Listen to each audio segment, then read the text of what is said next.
One day in the forest, all the animals were arguing. They were fighting with each other. They didn't like each other at all. So they decided to go to the wise old owl and ask him for advice. The owl was sitting on his branch, calmly listening to all their complaints. Once they had all spoken, the owl hooted softly and said, "Everyone is different.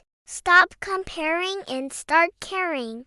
The owl's words were like magic. All the animals felt ashamed of themselves. They realized that they had been so busy comparing to each other that they had forgotten what it meant to be a community. They had been fighting over who was stronger, who was faster, who could fly higher, who was smarter, who was prettier. And in the process, they had lost sight of their common goal, which was to live together in harmony. The lion, who had been roaring loudly, stood up and said, "I'm sorry. I didn't realize that I had been comparing myself to a goat. I will try my best to be a good friend to all of you."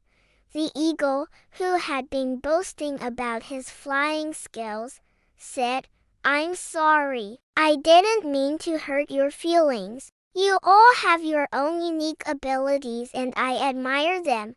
The monkey, who had been showing off his intelligence, said, "I'm sorry. From now on, I will use my intelligence to help all of you."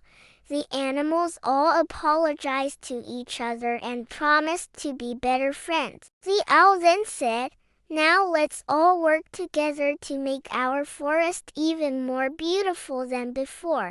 And so they did. They worked together to plant new trees, to clean up the river, to build new homes for the animals who had lost their homes during the winter storms. They looked after each other's young, shared their food, and protected each other from harm. As the years passed, the animals never forgot the owl's advice. They knew that their strength was in their diversity, their differences. They celebrated their differences and respected each other for who they were. And so peace and unity returned to the forest. The end. When we do this, we can create harmony and balance in our relationships and in the world around us.